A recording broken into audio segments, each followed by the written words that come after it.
नमस्कार, ओम शांति। एक बार फिर से आपका बहुत बहुत स्वागत है आप ही के अपने कार्यक्रम ज्ञानोदय संतोष दीदी के संग। कहते हैं कि नेकी कर दरिया में ढाल, कि अच्छा करो और भूल जाओ। और गीता में भी महावाक्य है कि कर्मण्यवादी कारस्ते मा फलेषु कदाचन, कि कर्म करो लेकिन कर्म के फल की इच्छा मत करो। लेकिन आजकल हम देखते हैं कि कर्म करते करते कर्म के फल की इच्छा अवश्य जागृत होती है, और जब इच्छा पूरी नहीं होती तो क्रोध आता है, अहंकार जन्म ले लेता है। और उसमें से एक इच्छा है नाम मान और शान की, कि आदमी कर्म तो कर रहा है लेकिन उसके मन में एक सूक्ष्म इच्छा अवश्य आ जाती है कि इस कर्म करने के बदले समाज में मेरा बहुत नाम हो, प्रतिष्ठा हो, लोग मुझे पूछें। और जब वो उसको नहीं प्राप्त हो पाता तो वो एक डिप्रेशन का, एक तनाव का शिकार हो जाता है। तो नाम मान शान की बीमारी उत्पन्न क्यों होती है, उसे कैसे उभरा जाए, इसी विषय पर हम चर्चा करेंगे। हमारे बीच में मौजूद है हमारी आदरणीय संतोष दीदी जी। दीदी, आपका आज के इस कार्यक्रम में बहुत बहुत हार्दिक स्वागत है। ओम शांति। ओम शांति। आज का जो विषय है, मैं एक लाइन से स्टार्ट करना चाहूंगी। गीता के बहुत प्रसिद्ध महावाक्य है, कर्मण्यवादी कारस्ते मा फलेषु कदाचन, कि कर्म तो करो लेकिन फल की इच्छा से नहीं। लेकिन आज का जो समय है, आज हम देखेंगे कि शायद 90% क्या 95% से भी ज्यादा लोग कर्म इसलिए करते हैं कि उनको कुछ प्राप्त करना है, हासिल करना है, उसके पीछे उसकी इच्छा होती है। और वो जब इच्छा पूर्ति नहीं होती है तो वो डिस्टर्ब हो जाते हैं, परेशान हो जाते हैं। पहला प्रश्न तो मेरा ये है कि ये नाम मान शान की इच्छा उत्पन्न ही क्यों होती है? आदमी के पास, व्यक्ति के पास जो है सब कुछ है, गाड़ी है, पैसा है, बंगला है, अच्छे संबंध भी है, लेकिन इसके बावजूद भी ये इच्छा क्यों उत्पन्न हो जाती है? देखो, जब तक आत्मा इस शरीर में है उसको जरूर कोई ना कोई संकल्प आएगा, कोई विचार आएगा, कोई इच्छाएं भी होगी जी, वो तो जरूर होगा। पर इच्छा कौन सी होनी चाहिए ये उसके ऊपर निर्भर करती है। तो आपने जो आज इच्छा बताई, नाम मान शान, जी, मनुष्य देह अभिमानी होने के कारण उसको नाम मान शान की भूख है, और वो भूख पूरी करने के लिए, खुद को बड़ा सिद्ध करने के लिए, खुद का नाम रोशन करने के लिए, दूसरों को गिराने में वो कभी भी देरी नहीं करता जी, हमेशा उसकी यही इच्छा रहती है कि सामने वाले मेरी प्रशंसा करें, बिल्कुल, मेरी महिमा करें। और अगर कोई उसके शुभ चिंतक उसको उसकी गलती अगर नोट कराते हैं कि तुमने जो कार्य किया है उसमें ये गलती है, तो वो उस कार्य को छोड़ देने में भी तैयार हो जाता है। और यहाँ तक कि जो उसका शुभ चिंतक है उसके साथ उसका वैर हो जाता है जी, वो उसको शुभ चिंतक नहीं मानता है, उसको दुश्मन मानता है। एक आर्टिस्ट था, बहुत बड़ा आर्टिस्ट, उसका पिता भी आर्टिस्ट था, उसके पिता का भी बहुत नाम था, परंतु ये बाप से बेटा सवाई निकला। इसने बहुत अच्छे अच्छे चित्र बनाए, चारों तरफ इसका फॉरेन तक नाम चला गया जी, परंतु उसका पिता उसकी कभी महिमा नहीं करता था। वो जो चित्र बनाता था इसको प्राइज मिलते थे, गवर्नमेंट की तरफ से भी, लोगों की तरफ से भी, और बहुत वाहवाह होती थी। पर उसका पिता हमेशा उसके हर चित्र में कोई ना कोई गलती निकालता था और कहता था ये इधर कलर ऐसा किया, इधर ये किया है, मतलब कोई ना कोई डिफेक्ट जरूर निकालेगा। तो इसको बड़ा गुस्सा लगता था और ये समझता था कि मेरे पिता को मेरे लिए जेलसी है कि मैं इतना आगे क्यों बढ़ गया, उससे भी आगे बढ़ गया, तो वो देखना नहीं चाहता है। वास्तव में तो ऐसा कोई भी पिता नहीं है जो बच्चों की उन्नति देख के जेलसी करे, वो तो यही चाहते हैं हमारे से भी बच्चे आगे होंगे। पर इसको ये अंदर में बैठ गया कि इसको मेरे लिए जेलसी है, इसीलिए ये मेरे को गिराने के लिए सब कुछ करता है जी। तो उसको एक बार ऐसा ही उसने चित्र बनाया और उसका बहुत नाम हुआ चारों तरफ। तो भी उसके पिता ने उसमें से गलती निकाली, तो इसको इतना गुस्सा आ गया, इसने सोचा आज मैं इसको खत्म कर दूंगा बाबू। तो वो बाहर से आया रात के समय पर, उसकी माँ और पिताजी आपस में बात कर रहे थे और इसने जो चित्र बनाया था वो टेबल पर रखा था। ये तो बाप को मारने के हिसाब से आया, देखो कहाँ तक जाती है मंजिल। तो मारने के हिसाब से आया था, छुप के खड़ा हो गया, ये आपस में क्या बात कर रहे हैं। तो पिता अपनी पत्नी को बता रहा था, उसकी माँ को बता रहा था, मेरा लड़का जो है वो इतना बड़ा आर्टिस्ट है, मेरे को इसके लिए बड़ा गर्व है कि उसने मेरा नाम रोशन किया है और इतने सुंदर सुंदर चित्र बनाता है, इसका हाथ कोई पकड़ नहीं सकता जी। तो माँ ने कहा, पत्नी ने कहा, जो बात आप मेरे को बोलते हैं, अगर ये 2 शब्द आप बच्चे को बोलेंगे तो वो कितना खुश हो जाएगा। बिल्कुल। उस आर्टिस्ट ने बताया, पिता ने बताया, अगर मैं उसकी महिमा करना चालू कर दूं तो उसकी उन्नति खुट जाएगी। बिल्कुल। उसकी उन्नति दिन प्रतिदिन बढ़ती रहे। मैं यही चाहता हूँ कि मेरे बच्चे का नाम सारे विश्व में रोशन होना चाहिए जी। यह सुनने के बाद उस लड़के की क्या हालत हुई होगी आप बताइए। फिर तो आया भाग भाग के, रो रो के, और मैं बहुत पश्चाताप किया। तो आज मनुष्य नाम मान शान के लिए यहाँ तक भी उतर आते हैं, क्योंकि देहाभिमान है, इसके पीछे है देहाभिमान। एक बात और आती है, हम देखते हैं नाम मान शान की, जैसे आपने एक स्टोरी के माध्यम से भी बताया, एक हम प्रैक्टिकल लाइफ में भी देखते हैं कि बहुत सारी ऐसी सामाजिक संस्थाएं हैं, धार्मिक संस्थाएं हैं, वो कोई भी व्यक्ति उस संस्था में इस वजह से कार्य करता है, वो कहता है कि मैं इसलिए तभी मैं आपकी संस्था को ज्वाइन करूंगा जब मुझे फलानी पोस्ट ऑफर की जाएगी, चाहे मुझे प्रेसिडेंट का पद दिया जाए या फिर मुझे कोई सेक्रेटरी का पद दिया जाए, तभी मैं ये सामाजिक, धार्मिक या फिर कोई भी ऐसा कार्य है मैं तब वो करूंगा। वो पहले ही कंडीशन को पुट कर देता है कि मुझे ये नाम चाहिए, मुझे ये मान चाहिए। तो क्या ऐसा व्यक्ति सच में ही ऐसे सामाजिक कार्य को, जहाँ पे लोगों का बहुत भला होना होता है, क्या सचमुच ही ऐसे कार्य को अंजाम दे सकता है वो, जब वो पहले से ही डिमांड कर रहा है पोस्ट पोजीशन की? जो पहले से डिमांड करता है या बाद में भी जो जिसकी इच्छा ये रहती है कि मेरा नाम मान शान होना चाहिए जी, उसको सेवा नहीं कहा जाता है। ये तो व्यापार हो गया। आप हमारा नाम करेंगे तो हम आपकी सेवा करेंगे, तो सेवा कहाँ हुआ ये? एग्जैक्टली। व्यापार में लेना और देना होता है, तो वो व्यक्ति सेवाधारी नहीं है, वो व्यापारी है। बिल्कुल। तो इसीलिए वो सौदा करना चाहता है जी, और समझता है मेरा नाम हो जावे, और जो ये समझता है मेरा नाम हो जावे उसका कभी नाम नहीं होता है, ये ध्यान में रखना। जी जी जी। इसीलिए कहा जाता है गुप्त दान महाकल्याण, जी, गुप्त सेवा महाकल्याण। आजकल शो तो बहुत हो गया है। बिल्कुल हो गया। पहले आपको मालूम है जब कन्याओं को दहेज देते थे तो पेटी में बंद करके ताला लगा के कन्या को चाबी दे देते थे। बिल्कुल। अभी कन्या के दहेज का तो एग्जीबिशन लगता है। बिल्कुल। लोग देखने के लिए जाते, भाई कहाँ जा रहे हैं? दहेज देखने को जा रहे हैं। जी जी जी। तो आजकल लोगों शो ही पिक्चर हो गए हैं सब। बिल्कुल बिल्कुल। तो धर्म के नाम पर भी शो चल रहा है, कर्म के नाम पर भी शो चल रहा है। तो नाम अपना बाला करने के लिए वो ये भूल जाते हैं कि हमारा नाम बाला होगा श्रेष्ठ कर्मों से। हम श्रेष्ठ कर्म करते चले। कहा जाता है नेकी कर दरिया में डाल। जी जी जी। तो दरिया में डालने के बजाय वो खुद ही दरिया में गिरते हैं। बिल्कुल सही आपने कहा। ये तो बहुत अच्छी बात आपने बताई है।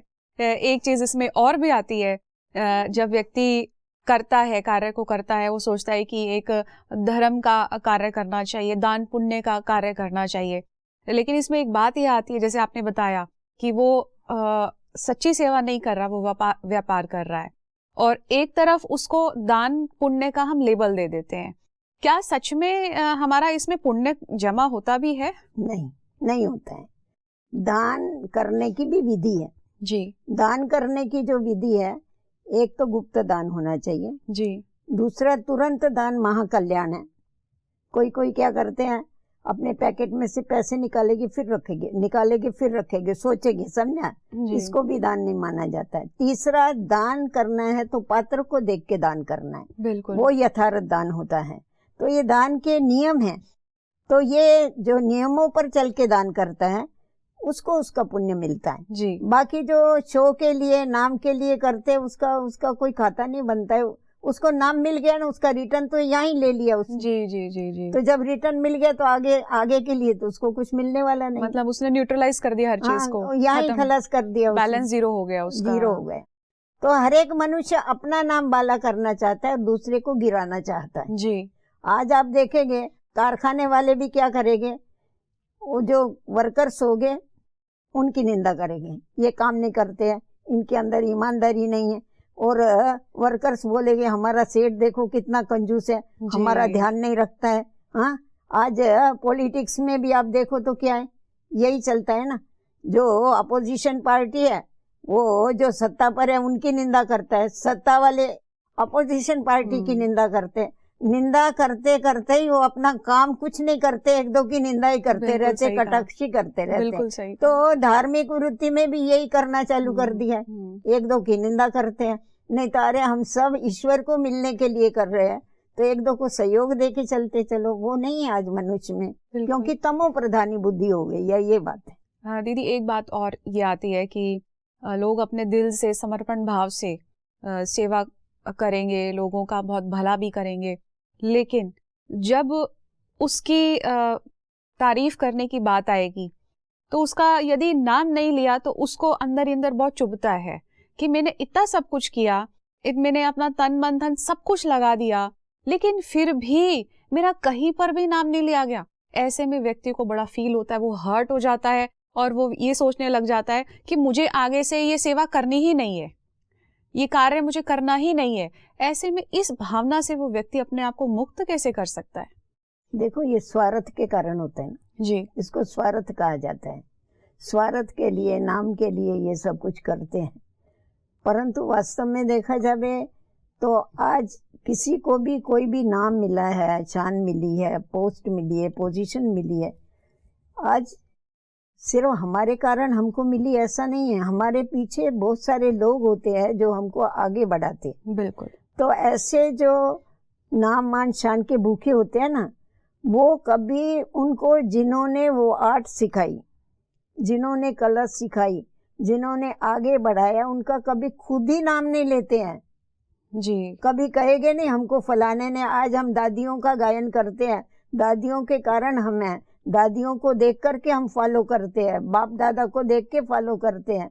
तो हम समझते हैं कि हमारे में वो ताकत नहीं है, परंतु इन्होंने हमको सिखाया, तो इनके ऋण, इनके उपकार हमारे ऊपर है। तो आज मनुष्य में ये भावना नहीं है, क्योंकि समझते हैं हम ही सब कुछ है जी, और ही छुपाए गए। आपको किसने सिखाया? नहीं, ये मेरी कल्पना है जी, ये मेरा ही विचार है जी, जी, तो जी। ये उनके अंदर ये भर गया, मैं जी। तो मैं का ये अहंकार जो है ना, ये भरा हुआ है, मेरा विचार, मेरी थिंकिंग। हाँ, परंतु वास्तव में देखा जावे तो आज जो भी हमारे को नाम मिलता है, मान मिलता है, शान मिलता है, इसका कारण ये है, ये प्रभु देन है। बिल्कुल।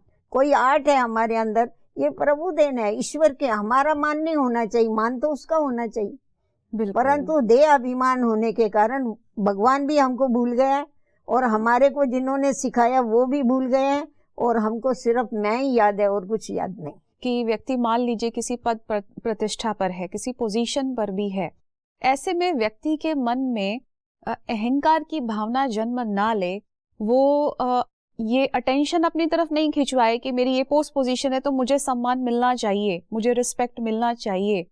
वो उस पोजीशन पे रहते हुए भी उसकी मनोस्थिति किस प्रकार की होनी चाहिए जो वो इन भावनाओं से दूर रहे, अहंकार की भावना उसमें आए नहीं?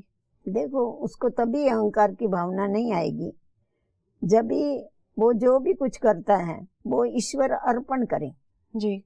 ईश्वर के ऊपर फूल चढ़ाते हैं, फल चढ़ाते हैं, सब कुछ चढ़ाते हैं ना, वैसा हम जो कार्य करते हैं वो भी उसके ऊपर चढ़ा कि हमने ये कार्य किया, तूने प्रेरणा दिया इसीलिए मैंने किया, नहीं तो मेरे में तो ये ताकत थी नहीं, मेरे में कहाँ से ये ताकत आई।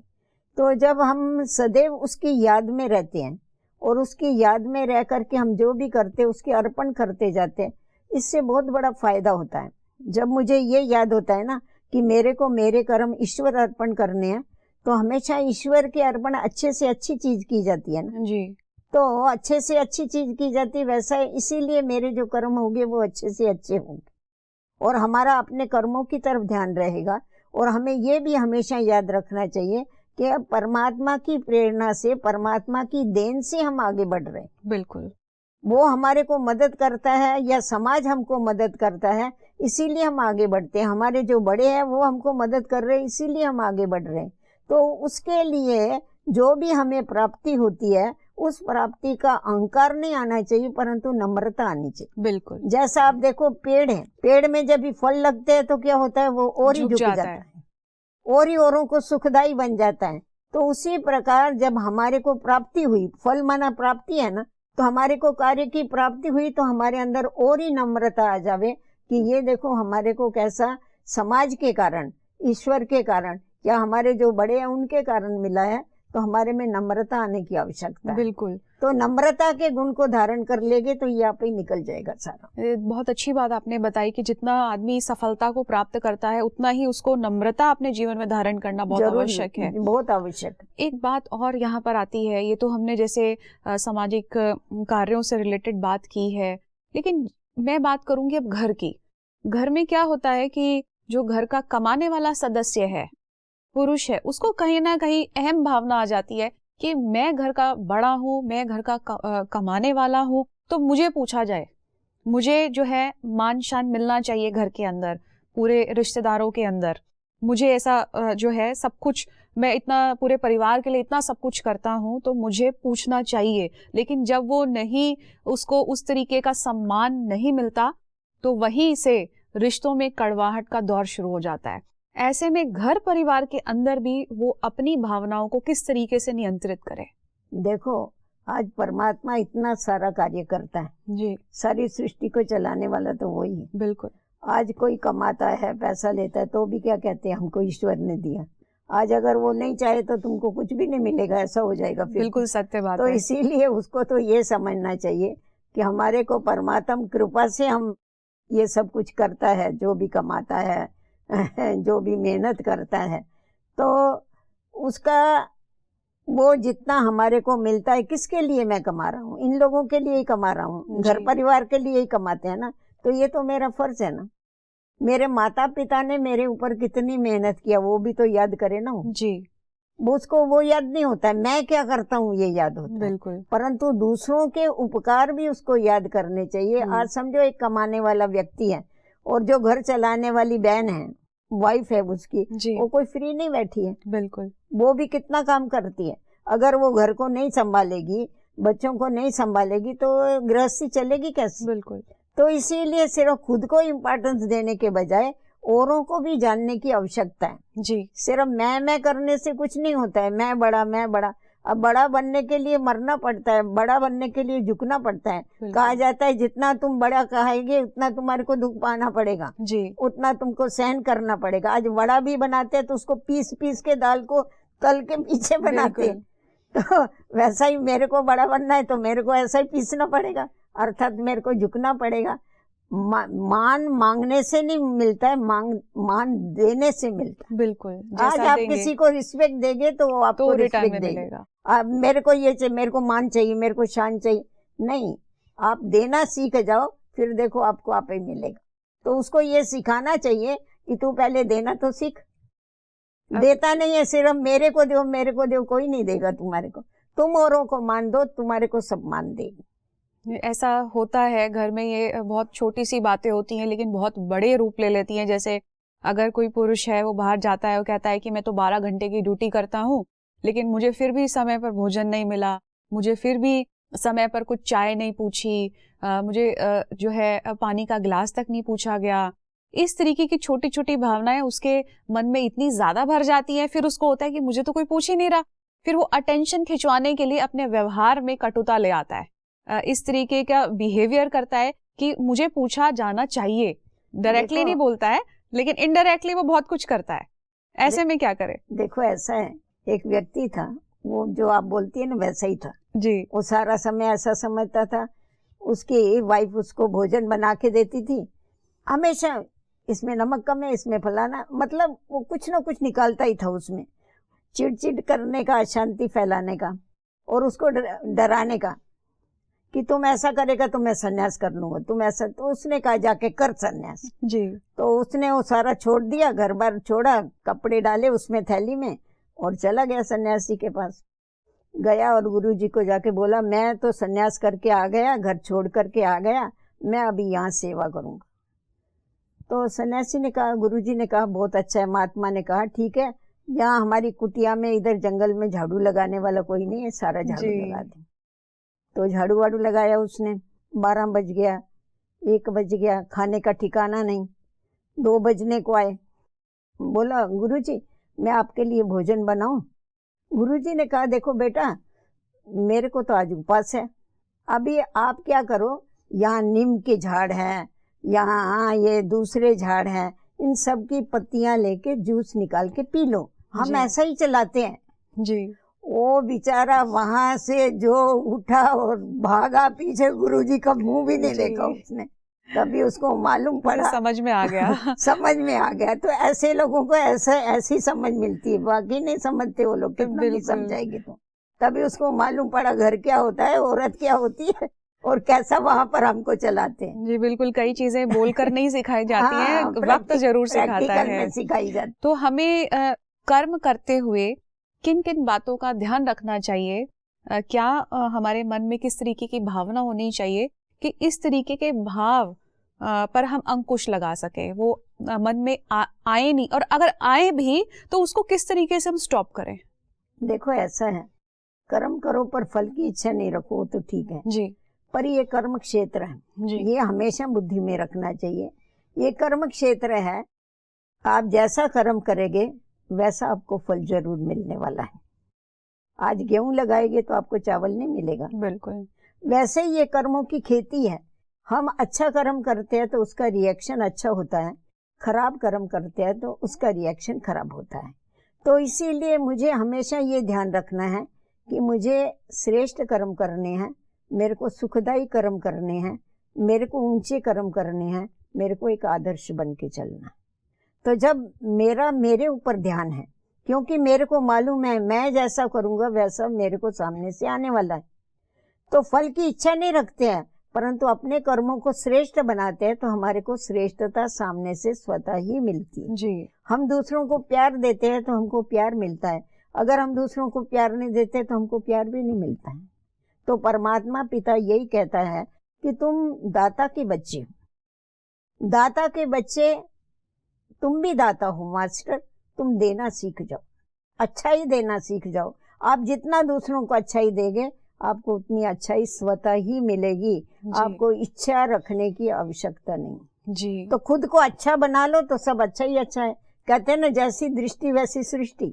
अपनी दृष्टि को बदली कर दो, अपने सोच को बदली कर दो, सारा संसार बदली हो जाएगा जी। तो सुखमय संसार बनाने के लिए हमारे को सुख देना सीखना पड़ेगा जी, लेना नहीं देना सीखना पड़ेगा। तो जितना सुख देगे उतना आपको सुख मिलेगा जरूर, उसमें कोई शक नहीं। दीदी आज आपने इतनी महत्वपूर्ण बातें बताई हैं कि हमें कर्म किस तरीके से करना चाहिए, जब ऑलरेडी हम एक ऐसी भावना के साथ कर्म करें कि हमें देना सीखना है, श्रेष्ठ कर्म करने हैं, तो शायद ये मान शान मुझे लगता है कि अपने आप ही फलस्वरूप प्राप्त होते हैं और इसकी इच्छा रखने की भी जरूरत नहीं है। अपना श्रेष्ठ कर्म करेंगे तो ऑटोमेटिकली शायद हम अपने जीवन से दूसरों के लिए प्रेरणादायी भी बन जाते हैं और वो फल एक नाम मान जो है जिसको हम परछाई की तरह जिसके पीछे भागते हैं, वो शायद परछाई अपने आप ही पीछे पीछे आ जाती है। तो ये आज आपने इतनी गहराई की बातें की हैं और कर्म क्षेत्र में कर्म किस तरीके से करना चाहिए इस पर आपने हमारा अटेंशन खिंचवाया है। ईश्वर प्रति जो है हमें अपने कर्म को समर्पित करना चाहिए, हर कार्य को, और लोक कल्याण की भावना से करना चाहिए। तो इस आज की इस इतनी महत्वपूर्ण चर्चा करने के लिए मैं आपका तहे दिल से आपका बहुत बहुत शुक्रिया अदा करती हूँ। ओम शांति। ओम शांति। दर्शकों, आज की इस चर्चा में हमने बहुत गहरी बातें सीखी हैं कि नाम मान शान के पीछे भागना ये उसी समान है जैसे परछाई के पीछे भागना है, परछाई को पकड़ना है। और हम सबको ये भली भांति पता है कि परछाई कभी भी पकड़ी नहीं जा सकती। इसलिए बहुत महत्वपूर्ण बात यह है कि हमें अपने कर्म पर, कर्म की श्रेष्ठता पर ध्यान देना चाहिए और कोई भी कर्म करते हुए हमारी भावना उत्तम होनी चाहिए, जो कि लोक कल्याण के लिए हो, दूसरों के सुख के लिए हो, निस्वार्थ भावना हो, निष्काम भावना हो। और जो भी कर्म हम करें उसको ईश्वर के प्रति समर्पण कर दे, अर्पित कर दे, तो ऑटोमेटिकली उसका फल स्वतः ही श्रेष्ठ होगा। तो आज का ये एपिसोड हम यही समाप्त करते हैं। अगले एपिसोड में फिर से मिलेंगे। नमस्कार। ओम शांति।